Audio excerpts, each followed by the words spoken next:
we can make sure that we get. I always feel like I end up with saying hello. All right, here we go. Hello and welcome to the Hoop Heads podcast. It's Mike Klinzing here with my co-host Jason Sokol tonight. It is the Tuesday night before Thanksgiving, so we thought we would do a special NBA Thanksgiving episode, and we're going to kind of go through and take it from the perspective of what do certain teams have to be thankful for. And I'm guessing most of the time that's going to be a specific player, although it may be something. I don't know what direction Jason's going to take this, but we're going to go with an NBA Thanksgiving. So I don't Well, know if before you we want do me that, to. Mike, I'm thankful that you're bad at picking teams. How bad am I? You're down by 15 right now before tonight's 15. game. Oh my God. I gotta look at the sheet again and figure out Well, what's killing. You have Philly wins and Pelicans wins, and they've combined for 7 wins, Mike. Yeah, that's not good. Those are neither I one of mean, those. Neither one of those is looking good. My lowest is 7, and those two Yeah, right that's there have okay. combined for 7. Yeah, And if those don't turn around, which I'm not quite sure that either one of those is going to turn and the around. Kings win. The Kings wins have been bad. The Kings have been bad this week. The Spurs Have you losses, they've been good this week. It's so. I mean, have you uh, looked at have you looked at any Kings box scores in the last like 3 or 4 games? they're bad, Mike. They're bad. Well, the starters are fine. I mean, De'Aaron Fox had a 60-point game and a 49 Oh, point game, and then their bench. The one game their bench literally, I think, had 2 points, and then Malik Monk was still out. Monk came back, and I think he had 14 in their last game, which was last night. I forgot who they lost to last night, but Malik Monk had 14. I think the rest of the bench had 0. So when you're getting so what you're saying is the consistently just Sacramento Kings are not thankful for their bench. they are not thankful for their bench. They are definitely not thankful for their bench. That is for sure because their bench has been unbelievably atrocious. Let's put it that way. Yeah. So and obviously, like I have some, you have some big winners, but I've got the Cavs and the Celtics wins totals. You have the Raptors losses. That's looking pretty good. Uh, but you have the two glaring problems right now.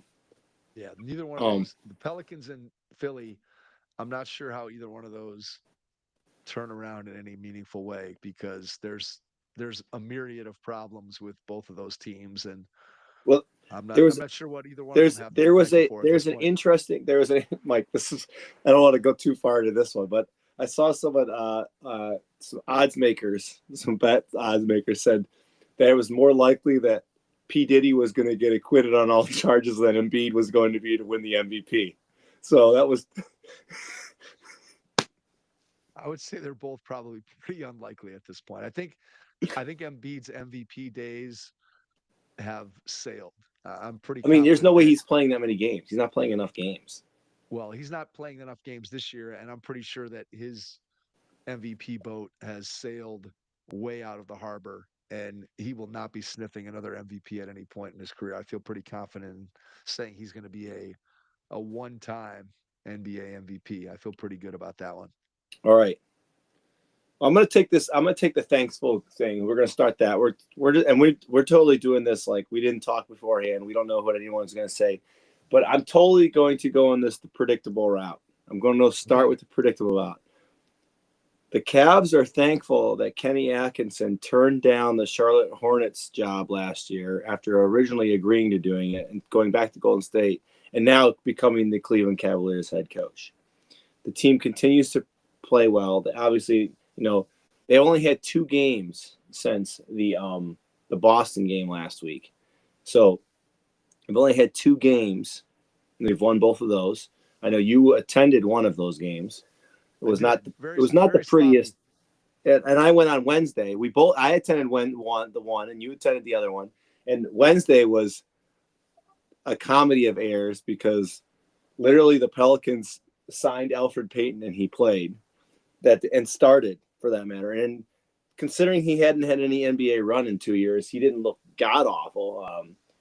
He wasn't great, but he wasn't just like Joe Schmo off the bench. He at least like looked somewhat competent. But just the Cavs, Kenny Atkinson, he's doing a great job scheming things up, and like I said, both those games, the last game specifically, they should have won by a lot more than they won by. But I think they got a little bit too complacent. I think that's the word I'm going to use. They got a little complacent at times, and he's still trying to figure it out with all the guys that are out. And I saw that Levert is out again tomorrow. Levert and obviously Struess, Levert, Struess, Dean Wade is out tomorrow night, but everyone else should be available. So it's just going to be interesting. But I think for sure the Cavs are thankful that Kenny Atkins is their coach because he's doing a great job, and they're going to look to continue. They should win the next two, being Atlanta, but I wouldn't be surprised if we split here. By the way, Mike, I looked it up tonight because I knew we were going to talk about the Cavs. There is a prop bet. Will the Cleveland Cavaliers get to 74 wins? Boston and Cleveland are the only two teams that prop bet is available. The Cavs are plus 30,000 to get to 74 wins. So what that means is, Mike, if you bet $1, you win. I think so. Plus 100, if you bet $1, you get $1. So plus 30,000. If you bet $1, you get $300. I think that's what it would be. So if you want to bet $1 on FanDuel or DraftKings, Mike, you could win 300 if the Cavs get to 74 wins. They're adjusted. I do not want to bet $1. They're adjusted. What'd you say? I do not want to bet $1. Their adjusted win total now on that website is 60.5. I mean, at this point, 17-1. You got to think that's doable. 60 is doable, and 60 is especially doable in the Eastern Conference. If they're in the Western Conference, I think it's a different story. That's not to say that their team isn't equally as good if they're still playing in the West, but from a record standpoint, there's just so many more weaker teams in the Eastern Conference, and with the unbalanced schedule, I think that gives the Cavs an excellent chance to get to 60 wins. I don't know if they'll get there. Obviously, a lot of it depends on health. If they can remain healthy, at least with their big four, I mean, they've had a lot of little minor injuries with their secondary players, but if they can continue to remain healthy with their big four, I mean, you got to believe that there's a really good chance that they're going to win 60 games. I mean, the contributions that this team has been getting up and down the roster from Ty Jerome. Ty Jerome's been sixth incredible. Man of the year, right now. He's got to be sixth man of the year right now. I think you'd have to say that. And what's interesting is that he's almost an improved version of Max Strus because he's shooting the ball, I would say, better. Maybe not at this high a volume as Strus, but he's certainly shooting it better. Well, he surely gets to the basket easier. He can get to the basket way better than Strus can. He's very good at decelerating, right? He gets in there and he's going to the basket full speed. Plus, I don't know, in the Toronto game and in many of their games, it feels like they somehow always let him get away with bringing his foot down on the layup. So it's like he's going in for a one-footed layup and then he gets cut off. And suddenly, instead of shooting the layup, he's bringing that lead foot down to the ground, which in any other level of basketball and with just about any other player I've ever seen, it's automatically a travel. And I've seen Ty Jerome do that at least 6 times, and it's never called for a travel. So when they let you take an extra half step and then kick the ball out, I think that always helps. But he has been really good going to the basket. He has been really good defensively.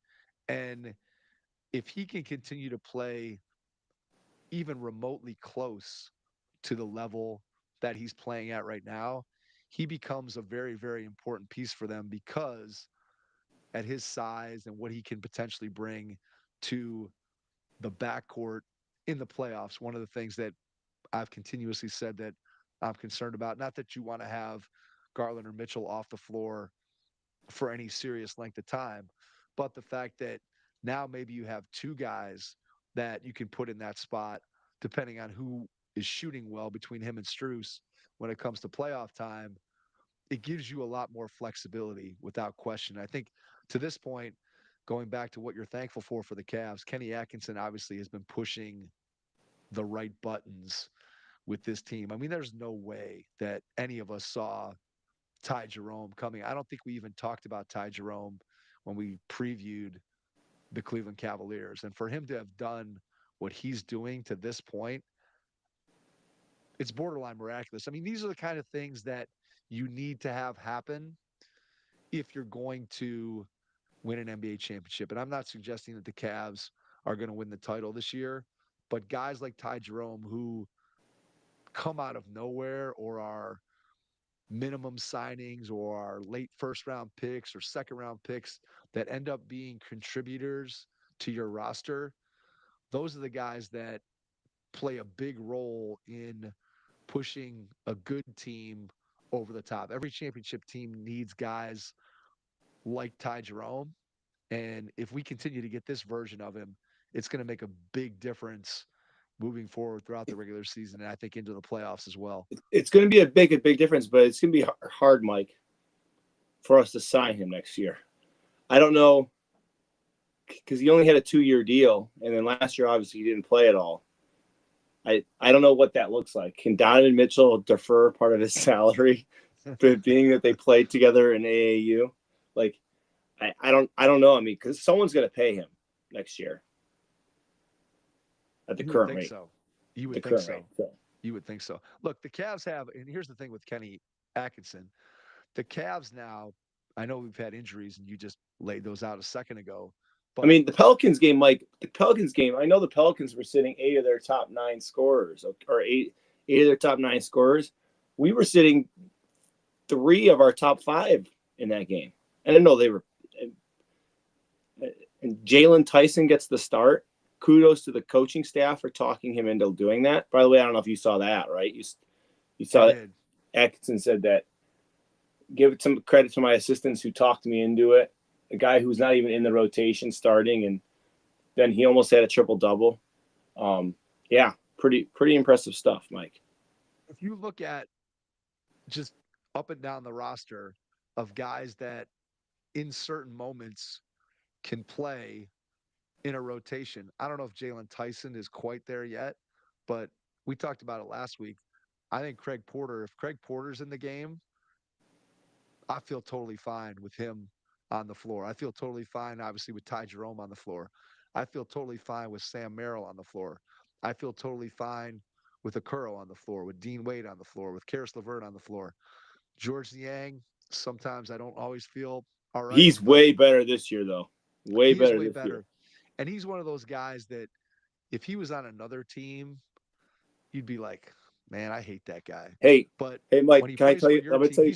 He's just an annoyance. Every opponent hates Georges Niang. There is no question. Yes. Can I tell you? Let me tell you a quick aside. Let me tell you a quick side. So Georges Niang is my children's adopted favorite player in the Cleveland Cavaliers because last year we were watching, they said that I was better than him. Okay. So, there you go. So I think the 3 games there, he's like, "Daddy, you could do that." That's what they said. So we go to the game on Wednesday with my friend, who will remain nameless. I'm not going to call him out for having a gambling problem. So my friend's at the game with me and the boys because I had 4 tickets, and there we were driving down there, and by the way, we parked in your parking lot. Thank you, Mike. It was a good park. I parked in the same spot. Good deal. $10. $10. Short walk. That's a deal. You parked there this weekend? You parked there this Quick escape. Take a left out of there. You're right on 90 to 71, man. It's beautiful.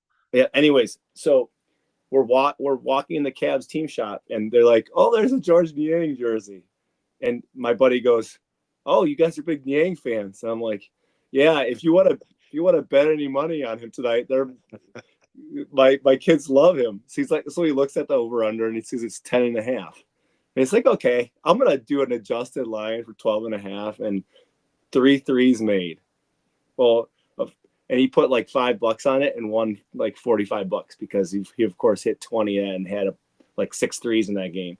And he attributes my children as the Georges Niang good luck charms. So bang, Georges Niang. I will tell you that the way your children feel about Georges Niang is the polar opposite of how my children feel about Georges Niang. Anytime he checks into the game, Madeline or now Meredith, who's home for Thanksgiving, they're both like, I think George Niang. Why do they even play him? He's terrible. I hate that guy. So it's the polar opposite between the Sunkel and Cleansing households. Let's Yeah. put it that way. So all right. So that was a long first thankful for. So I'm gonna let you go ahead. All right. So my first thankful is it's kind of a combination. It's kind of a two-parter. So I'm going to talk about the Orlando Magic. And the Orlando Magic is thankful for Franz Wagner. And in a demented way, they are, I think, Thankful Paulo got hurt. thankful that Paulo got hurt. I don't think they're thankful that Paulo got hurt. Don't get me wrong. But I do think that when you talk about the Orlando Magic, what they needed to happen is for Franz to take a step forward when we think back to the playoff series with Orlando and Cleveland last year. One of the reasons why the Cavs were able to win that series is because Wagner, in the games that the Magic lost, was not very good. And of course, he didn't shoot the ball very well from three last year. And so there was some concern that maybe he had plateaued and that he wasn't going to get to the level that maybe people thought the year before. And now with Paulo out, I don't think there's any question that Franz has stepped up in a big way. The ball is in his hands now as opposed to being in Paulo's hands. Franz is averaging 23 a game, 6 rebounds, 6 assists, and he's currently shooting 47% from the floor and almost 36% from three. So if he's going to continue to put up those kinds of numbers and be able to handle the ball and do all the things that he's sort of been forced into as a result of Paulo's injuries, I think that just makes Orlando moving forward even a more dangerous team. And you look at what they can do defensively, and they still need more shooting. Jalen Suggs has not shot the ball nearly as well this season. Last year, he was right around 40%. This year, he's only shooting 31%. So he's not nearly shooting the ball as well as he did. So the question will become for him, depending on how the rest of the season goes, was last season the aberration or was that a true sign of growth? And they need him to be a good shooter because he's so good defensively and the intensity that he plays with. And then they obviously signed Caldwell Pope to come in to help them with their 3-point shooting. And he's currently shooting 22% from three. So he hasn't That's really worked that, out the that's way pretty good, Mike. 22% is pretty good. it is not pretty good. It is pretty atrocious. And I just think that in the long run for Orlando, this blip of Paulo being out to me has catapulted Franz and his confidence back to the trajectory of can he be a 1A or a very narrow behind 2 to Paulo's 1A? And I think the answer to that question is clearly becoming yes. And I think this opportunity for Franz has really, again, in the short term, it's probably set Orlando back from a record standpoint. But in the long run, if you're talking about the development of this team, I think the fact that Franz has sort of had to step into this role has really been a positive for him. And I think in the long term, it's going to be a positive for the Magic. It sounds that I mean all I can't stand those guys. By the way, just putting it out there, I can't stand him. I'm not saying he's a good not a good basketball player. I just can't stand him. He rubs me the wrong way. Kind of like George Niang rubs your children the wrong way. He rubs me the wrong way. That's fine. That's totally fine. But listen, I can respect it. Maybe it's because he's a Michigan guy and it's Michigan Ohio State week, or maybe I don't know. All the playoff series last year rubbed me the wrong way, but whatever. I understand. I get that. All right, my thankful for. I'm going to say that I am that a team that is thankful is. Oh, I had one. Oh my gosh. Someone was just thinking about. Oh, the New York Knicks. I'm saying it. The New York Knicks are thankful that I'm doing a complete reversal, Mike. Okay. They are thankful that Julius Randle is no longer on their team. All right, I before you wait, can I say something before you build on this? Yes, go ahead. Okay.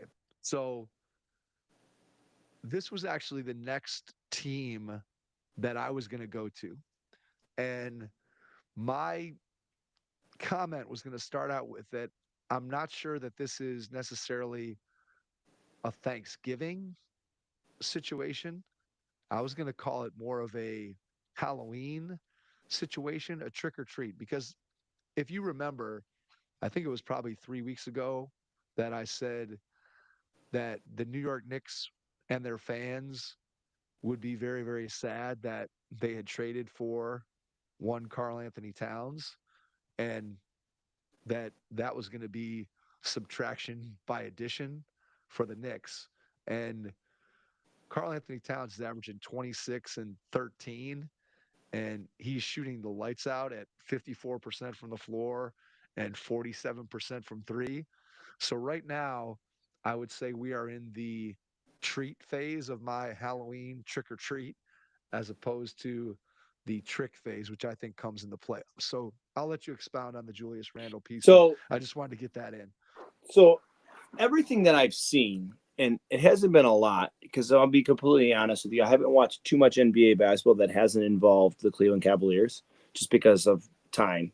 Uh, 4 kids, a little busy coaching, 4 kids, But everything that I have seen from Julius Randle has been him playing absolutely pitiful defense.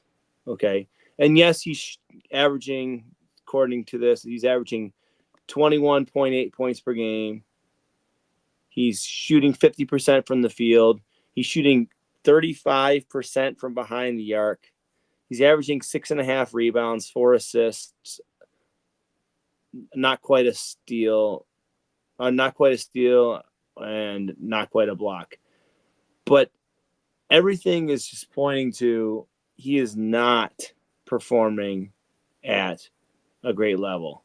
And his defense is what concerns me. It seems like, when you think and that whole sequence with him not oh my god, passing Rudy Gobert the ball and then them like getting like that is not good.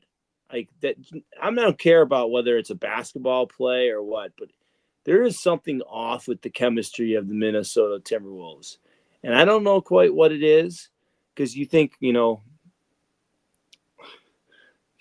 about all the like Anthony Edwards and uh, just the kind of person he is, and he's not gonna like this. He's not like I don't exactly know um, what it's gonna lead to.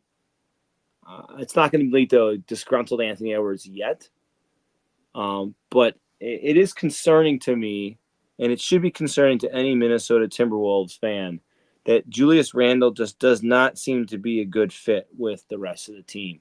Even though he's putting up, I want to reiterate, he's averaging, 21.8 points per game. Just something seems off, Mike. And I don't exactly know what it is. And I'm saying this after he had 21 and 26 in his last 2 games. I think the question with Julius Randle, and this is, I think, something that has, I don't want to say plagued him throughout his career, but there are certain players, and I think Julius Randle fits into this category, that they're capable of being very, very productive players. And clearly, Randall's made 2 All-NBA teams, and he's a guy who has been productive as a scorer. He's been productive as a rebounder. He's a guy who can pass the ball. He does like to kind of ISO and dribble, dribble, dribble and look for his shot. But it's not that he's not capable of playmaking because he is. He maybe just does it as a little bit of a slower pace and does it out of isolation more than some other guys. But he feels like one of those players that can put up productive numbers. And when you look at the stat line doesn't adequately capture the impact that that player has on winning. And I just think that Randall's a guy who he's tough to play with. He's kind of tough to build a winning team around because he's not a knockdown shooter. He's not a great defender for his size and position. And so, despite the fact that he can put up stats, it's hard to figure out how much does he contribute to winning. And this is a trade, honestly, Jay, that when I look at it, I don't think anybody's going to know who won or lost this trade until we get to the postseason. Now, Minnesota's obviously played worse than the Knicks to this point, and if the season ended today, they wouldn't even be in the play-in in the Western Conference. So they got some work to do. But I don't think this trade between the Knicks and the Timberwolves is going to be judged until you get to the playoffs. And look, Towns, I got to eat crow on how well he's played in the regular season and how it feels like he's fit in. But the fact remains when you look at both of these teams, Minnesota's defense has fallen from number one in the league to they're somewhere in the middle of the pack. And the Knicks defense has fallen off as well. And for a Tibbs team, I'm not sure what that means. The Knicks have been very good offensively. I don't think this trade is going to be judged until the playoffs. And look, it might be a lose-lose situation for both of these teams because I just find it hard to believe that Carl Towns is going to be a leopard that changes his spots. I just don't see that happening. Yeah. And maybe he'll come through in the playoffs, but his track record suggests that for every good play you get out of him, you're going to get a boneheaded play. It's going to cost your team. And so we'll wait to judge this trade until the playoffs. But certainly there's some implications for both teams. I think primarily on the defensive end of the floor. Yeah. Did you see, by the way, they asked a bunch of NBA players who their favorite athlete was? I did not see this. So they it was Luka Doncic said, who's your favorite non-basketball athlete? Luka Doncic says Usain Bolt. Jared McCain said Jude Bellingham, soccer player. Anthony Edwards said George Pickens, the guy who got into a fight with a secondary. Pickens from Georgia. I don't know. What's I don't know what's the connection there? Seems like an odd choice. I don't know. I don't know. I don't know the reason for that, but anyways, I thought that was funny. It's a very weird. It's a very weird choice. I'll give you that. Yeah, It's a very weird choice. George Pickens. All right, Mike, go ahead. You're next thankful, and then I've got one more. All right, my next thankful is the Charlotte Hornets.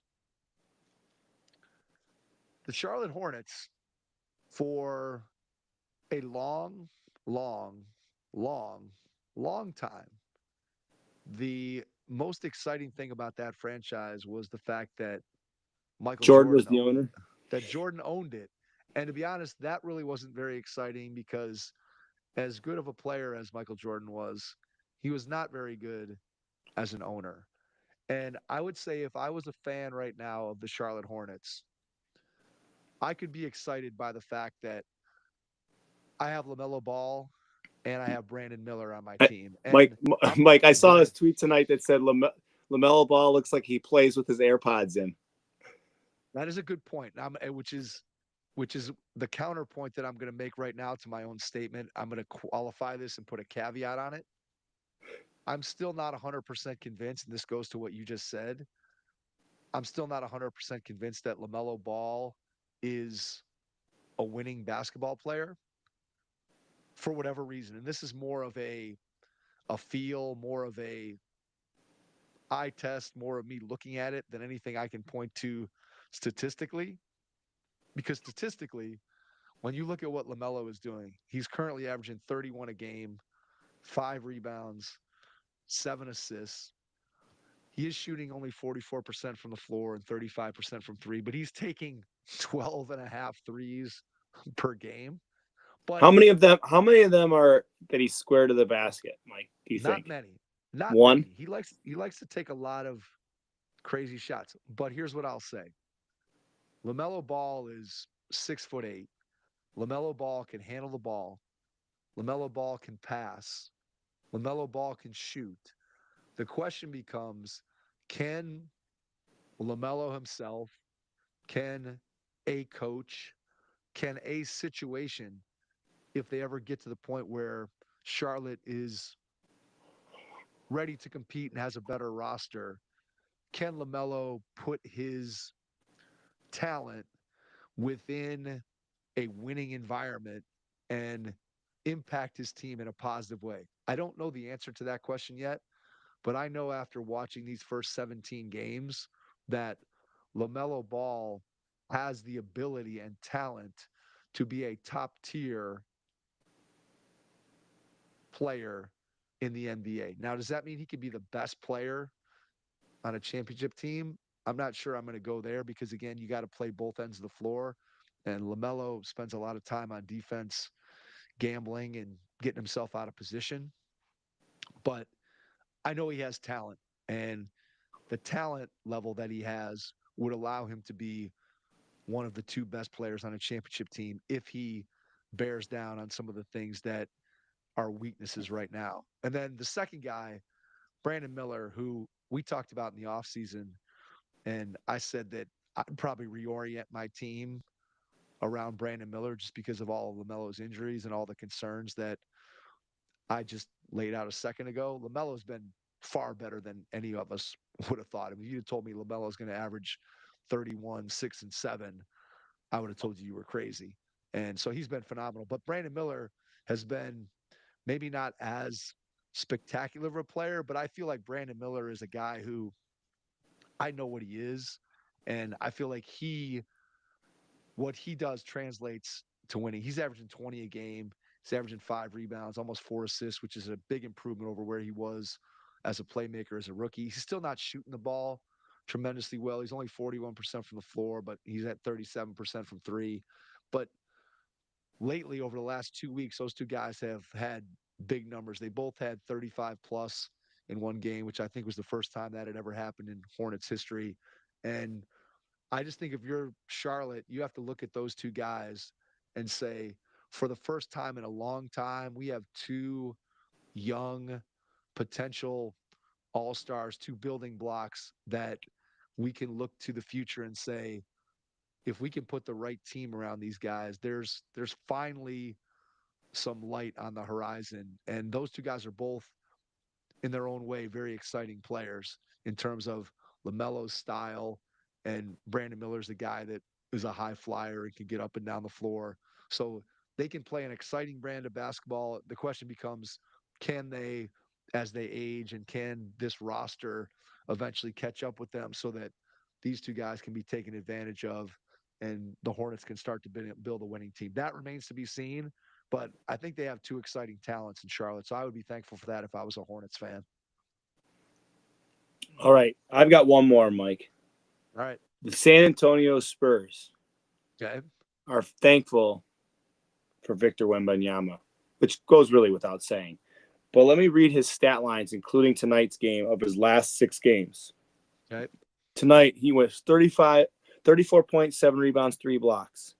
The game before that, 25 points, 9 assists, 3 blocks. The game before that, 28 points, 14 rebounds, 5 assists.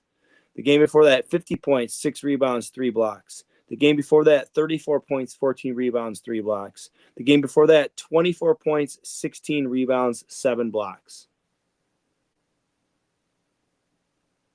Those are crazy numbers, Mike. Do you see the picture of him and Draymond? Yes. Yes. It's crazy how big he is. I mean, how tall he is. Yeah. His biggest thing is if he can just continue to stay healthy, right? I mean, and the Spurs are playing all right. They're hanging in there. They won again tonight, Mike. So I don't know what that puts them, but I think they're right at the 5. They're 10-8. Yeah, they're above 500, which is, I think, a crazy take that I had. I think I said they were going to be fighting for a play-in spot. I don't remember what they said. What I said on their over. I feel like I hit the over on their over-under. You got that handy, Mike? I can get it. The over under. You keep talking. I'll pull it out. But I just everything that I'm seeing and viewing from them, I really enjoy. I think you know they're playing good basketball, and I think they got a good shot of at least contending for a play-in spot. The West is a gauntlet, as we've talked about, and it's going to be tough because they're 10-8 right now. They're 10-8, and they are in the 10 spot. Whereas if they were 10-8 in the East, they would be in the 5 spot. So, and they probably would be better than 10-8 because the East is pitiful. So, but the East is getting better, Mike. The East is getting better. We have 5 teams that are 500 or better, as opposed to 2 weeks ago when there were 2. So, uh, some improvement. But yeah, they've got to be thankful for Wembanyama. Um, and I'm just, I'm thankful for that. I'm also, you know, I think Chris Paul being with him is helpful. Even if Chris Paul is not putting up a lot of points, but he's a floor general and he knows what the heck he's doing. He's first ballot Hall of Famer. Okay. And knows what he's doing. I guess I would go without saying uh, that obviously there is a big absence with the San Antonio right now with Popovich. And who knows how long he's going to be out if, heaven forbid, he can't even return. I mean, I don't, there's been nothing reported, but I mean, I just know that when Dan Gilbert had a stroke for the Cavs, you didn't see him for, I mean, a year, basically. It depends how serious it is, right? And they're keeping it pretty hush hush, so could be pretty serious. But didn't mean to bring it down after talking about Wembanyama. Did I hit the over, Mike? Did I hit the over on them? We both hit the over. The Spurs over under was 35.5. We both hit the over. I think barring Wemby injury, that one looks pretty solid. I think the big thing with Wemby is as he evolves over the next couple of years, it'll be interesting to see who and what he becomes as a player because at his size, what he can do all over the floor is obviously effective, and his ability to shoot threes, nobody really is affecting his shot as he shoots 3-pointers, but he's also not shooting them at a very high percentage now. So the question becomes, does he remain a 33, 34, 32% 3-point shooter? And right now he's taking almost 9 a game. If he raises that percentage, how much time does he spend around the basket versus how much time does he spend on the perimeter? Where is he more effective? And how does what he does, or how does what he can do, how does that how does that change or morph as the Spurs become more of a serious threat and put a better roster around him as they continue to build? Because right now, Wemby kind of has the freedom to do pretty much whatever he wants out on the floor. And maybe by the time the Spurs are ready to win, he still can do the same thing and he can just be effective from all those places. I'm not going to put anything past him. But clearly, for a guy his size, he moves in ways that we've never seen anybody at his height even come close to being able to duplicate his fluidity as an athlete all over the floor. And I think for me, the question becomes, is he just going to be a 7'5" wing, or does there become a time where he is able to, I don't know if develop a low post game is necessarily the way to say it, but will he become a more effective player down low, either through post ups or through screening and rolling to the rim, which right now it seems like he fancies himself more of a guy that plays out on the wing and handles the ball. And it'll just be interesting to see how he evolves as time goes on and he matures and gets older, and how that impacts the way that the Spurs build out this roster as they try to build a championship team around Wemby. It will be very interesting to watch both of those developments here going forward. All right, Mike, you got one? I got one. So this is again another sort of reverse thankful. So I'm going to say that the entirety of the NBA is thankful that Luka Doncic has not yet reached the point of maniacal workouts and being in top physical condition and buying into being a defender. Mike, there's only one person in the NBA that I'm more disappointed in his the physicality, physique. Zion, right? I Okay. mean, Yeah. like honestly, like for Luca, I'm so disappointed. But here's the thing. So I saw a stat, this was maybe a week ago, that compared, I think it was their first 300 games or 400 games of Luka's career versus LeBron's career. And basically, Luka was ahead of LeBron in almost every single category. Luka this season's averaging 28, 7, and 7. So it's hard to say that you're disappointed in a guy, but Luka's only shooting 43% from the floor. He's only shooting 32% from three. And the number of defensive possessions that it seems like he's at best disinterested, at worst clueless as to where he should be on the floor or what he should be doing. For a guy who has such a good feel for the game on one end of the floor, it just feels like defensively sometimes he is just completely out to lunch. And I don't know how much that is him saving himself for the load that he has to carry on offense. I don't know how much it is for him not buying in as a defender. And it feels like over the last two seasons that he's had moments where he's given a little bit better effort.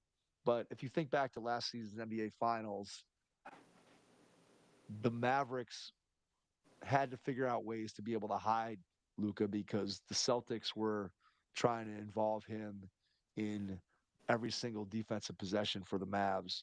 And when that is your franchise player and arguably one of the, I don't know where you want to put him, for sure, top five players in the league, it feels like if Luka dedicated himself to giving his best effort on the defensive end of the floor and to go along with that was in the best possible physical condition that he could be in, that I don't know what kind of numbers he could put up, but I know they'd be better than what he's doing now. And Dallas has not really come out of the gate. 10-8 in the Western Conference isn't horrible at this point, but for a team that made the finals and for a star like Luka who got close enough last year to taste an NBA championship, for him to kind of come back with a, for him, sort of meh start to this season is a little bit disappointing. I would have liked to seen him come back with the proverbial eye of the tiger and be ready to go from day one and be in peak physical condition. And it doesn't feel like he's gotten to the point yet where he's taken that part of it seriously. And I just don't think Dallas can't win a title if he's not 100% bought in. He's never going to be the greatest defender, but he's got to be bought in on that end of the floor. And he's got to be in better physical condition. I know he's carrying a huge load, and I'm probably nitpicking here a little bit, but with a guy that's as talented as he is, to not see him be at his absolute peak, it's disappointing. And so I think the rest of the league has to be thankful that he hasn't caught the Mamba mentality at this point. Fair enough, Mike. Just a quick side note. I don't know if you've been paying attention to this Lakers Suns game at all, but It's a destruction I see. it was close. It was close at halftime. 53-28 in the second half, Mike. It's not good. Can I do a quick thankful? Yeah. I don't even want to debate this or talk about it in any way, but the Los Angeles Lakers, I'm going to call them your Los Angeles Lakers. Your Los Angeles Lakers should be thankful for the schedule that they have played to this point. I said it I don't know if it was last week or the week before, that I just don't think the rest of the Lakers roster beyond LeBron and AD is very good. And I think that they're going to struggle. I know right now they're in fourth place in the West, but I think that's going to be very short lived. So I think the Lakers and their fans should be thankful for the schedule they've played so far, which has enabled them to stay in the upper half of the Western Conference, because I think reality is going to set in for them at some point. Fair enough. Fair enough. They've only played 16 games compared to other teams that have played 19, you know, and I know it's played 20 yet, I don't think. Which is But another thing. Again, those two guys getting rest in between games, right? So as the schedule picks up and it gets more dense, that's worse for AD and for so, LeBron well, do you know without question. what's crazy about the schedule? Like, I'm not trying to like go off here, but like the Cavs, since our last episode last week, played 2 games. Right. Okay, we play Wednesday, we play Friday, we play the Celtics on Sunday, and then we play the Wizards on Tuesday. So we had 2 games after our episode last week, and the next time we record, we're gonna have had 4 games since then. Is what it is. I mean, we had a schedule going into last week where we had played the most games, I think, in the league. And so, yeah, the ebbs and flows of the schedule are a little bit a little bit strange. Yeah. Can I All go a right. couple more? Can I go a couple more rapid fire? Unless you have Rapid something. fire, Mike. Rapid These fire. are Rapid super. These fire. are super. These are super rapid fire. I don't even want to get into dealing with anything beyond the just things that have to be recognized. So I'm just going down. The Milwaukee Bucks have to be thankful for A, their schedule, but B, how good Giannis has been. I know they didn't play. He didn't play tonight, but they ended up pulling that game I out think they against really them. should thank. They should really thank the tweet. I don't know if it was Brick Center or someone tweeted um, after starting the season, whatever it was, two. Doc Rivers has finally decided that he's going to start to coach, and ever since they tweeted that tweet, they're 8-1. Okay, there you go. I think it has more to do with their schedule than it has to do with anything Doc Rivers has done. But Giannis has been phenomenal. A guy has just been a battering ram of an offensive force, and nobody gets the rim harder. He leads the league in dunks by a country mile over. I think Evan Mobley is second, and this is as good statistically of a season as he's ever had, and we're talking about a two-time MVP. So the Bucks clearly have to be thankful for Giannis and what he's bringing to the table. And then to go along with that same theme, the Nuggets have to be thankful for Nikola Jokic and what he has continued to do. I don't know. I saw a tweet just said, "Here, watch this 2-minute tweet of Nikola Jokic eviscerating the Lakers." And I don't know if you watched any of that game. That was, I forget what, 2 nights ago something. I actually stayed up and watched it, and the Lakers were up for a lot of the first half, and then Denver just came out in the second half, and Jokic just If it's absolutely. if it's Sunday or Monday night, I'm watching football, Mike. Sorry. There we go. So anyway, Denver just Jokic just annihilated the Lakers, and what he's doing from a statistical standpoint, we highlighted it last week that his on-off plus minus is like the difference is like 34 points, which is just an unreal and ridiculous spread, regardless of how bad Denver's bench may be. That's still just having the top offense in the league when he's on the floor and having the league worst offense by a country mile when he's not. And that's to say nothing of the fact that he's, I think, second or third in the league in scoring. He's first in rebounding, and I think he only had 7 assists tonight, but I think he still leads the league in assists. And the fact that he could basically go for the triple crown of box score statistics is just, I mean, it's honestly insane. The fact that the Denver Nuggets, I mean, what Jokic is doing is it's just incredible. The Nuggets have to be extremely Well, thankful and for. the plus minus with him versus with him off the floor. That's what I'm And saying. It's ridiculous. It's like the it's spread is pretty. like 34. The spread is like 34 points when he's on versus when he's off. And it's just, I mean, again, you're talking about the league best offense versus the league worst offense by adding or subtracting one guy. I mean, he's playing at such a high level.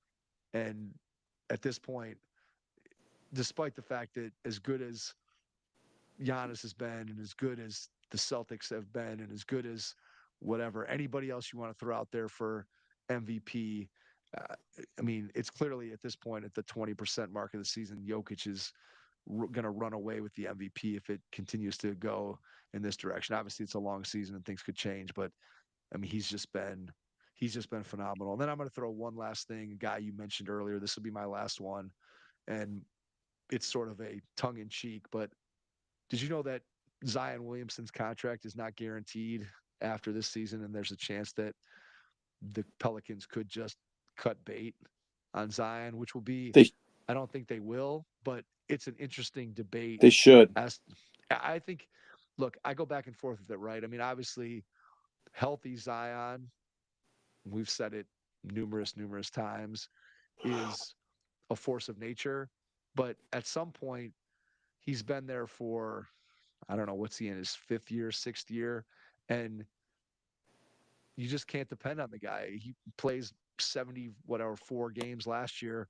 And the first game of the play-in, he makes it 46 minutes and looks like he's going to carry the Pelicans past the Lakers and pulls up with the hamstring and done. And I just think if I'm tying my franchise to Zion, I just feel like I'm always held hostage. Like I'm holding my breath every single game, every single moment that he's going to go down. And so if I'm the Pelicans, I'm thankful that He's I at at least have that. 190 games, Mike. He's at 190 games. I mean, he's going to get to 250 because his talent level. But the question becomes, does he ever? Does another team ever build No, something around him? I think no, the answer to Mike. that question is no. Does he ever get another huge contract? I think the answer is no. And if He's he not going to gets, get a Deshaun Watson contract, Mike. I wouldn't think so. I wouldn't think so. I mean, how long would his track? I mean, you're talking about a guy who he'd probably have to be on the year to year, or maybe you get the Kyrie 2-year deal to bring him to your community. But you're certainly not signing Zion to any kind of 4-year or 5-year max No. extension without all the protections that New Orleans put into this contract. And even then, I think you'd be crazy as a franchise to put any stock in the fact that unfortunately Zion is going to be healthy. I just don't think you can put any stock in. And if I'm New Orleans, at some point, I just have to accept the fact that it didn't work. And nothing makes me sadder because Zion at his best is one of the most fun players to watch, certainly in recent NBA history. And the fact that we're probably never going to see that guy for an extended period of time, as a basketball fan, that breaks my heart. Yep. I've got one more quick one. Sure, go for it. I'm thankful for ESPN Why is that? saving inside the NBA. There you go. It's a good point. That's a good one to end on. I think that clearly that show and those guys are unique, and And the entertainment I don't. value that they Did you provide see? is Did you off see the that? charts.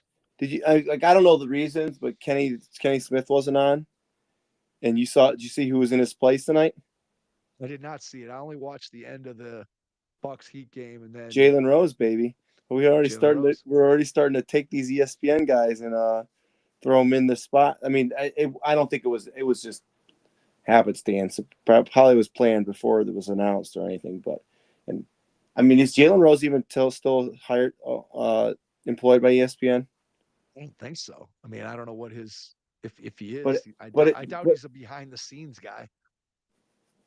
but yeah, I mean, it was pretty cool to see him in studio with them. And when thinking about, like, obviously they leaving the core four, but like, and I don't want them to put any more people at the desk. I'm gonna be clear here. They need to leave it as it is. But like, if that situation arises where one of them's out for whatever reason, like having the like the roster of ESPN people that could theoretically, just don't put Kendrick Perkins in there, but like just getting, like, I would love them to talk to Windhurst, because I think they'd ask Windhurst some good questions, and I think Windhurst would give some good answers, because Windhurst is really good at that kind of stuff, and like things like that. Ultimately, what's good is cooler heads were able to come up with a plan to save it, because I mean, the viewership numbers in the NBA are not good right now, but TNT numbers are still good. Like if you look at ESPN, if you look at, you know, NBA TV and local market numbers, although the Cavs numbers are good, which isn't surprising. Okay, but all the numbers across the NBA are not good. Oh my God, what a! I don't know who that guy is, Mike, but I'm watching the Lakers Suns game. Oh, Jackson Hayes, literally down 27 points, just dunked the ball, and I think he just he did something to his ankle or his foot because he was hanging on the rim, and then he landed funny. That's not good. Up 27 or down 27 points. Oh yeah, he was. What did he do? Oh, oh, his finger. It looked like it was his foot, but he was hanging on the rim because he was celebrating a dunk down 27. I think he like dislocated his finger or something. That's Oh not no, good. That's I not don't good. know, or his back or something. I don't know what's going on with this guy. Anyways, I'm just glad that inside the NBA survived. That's what I'm gonna say. Survived. Zach Lowe. Well, that would be a good addition. That would be a good addition to that. Although I was kind of hopeful that with O'Connor being gone, that Zach Lowe was going to come back to the ringer, but um, uh, Negotiations are ongoing. I mean, Lowe hasn't said anything. Like No, I haven't seen anything. Nothing on he's just his posted a few things Twitter. on Twitter. He's not even really posting that much on Twitter. So I wonder if he's got like a non-compete for a certain amount of time, kind of like Simmons had. Yeah, I don't know. It'll be interesting to see where he ends up. I mean, he's got to end up somewhere. I miss the podcast. I miss his columns. I miss his 10 things. He's definitely one of the best writers, podcasters when it comes to NBA. If you want to become a more intelligent fan, I feel like it's definitely something that was always in my rotation. Everything that Zach did, I definitely consumed. And so I'd love to see him end up somewhere, wherever that somewhere is, just so we can, again, be able to have access to the insights that he brought to the table. Have him part of that show. I think he fit in well because he has the right, I think, sense of humor that could play well off of those guys. But to your point, I don't know that you're going to add a fifth guy to the permanent desk of what makes that show special is those four guys, and they have it kind of worked out. So to add anyone, I think would probably be a mistake. But if you were going to have somebody be a part of that thing, then I think Zach Lowe would be a great choice. Yep. Anything All right, else, Mike? I got nothing else. I think we hit on just about everything that I feel like was important within the league. My original thought was maybe we go through every single team, but we're not going to do that because there's some teams that maybe don't have very much to be thankful for. So we will leave it here. Happy Thanksgiving to everyone out there in the audience.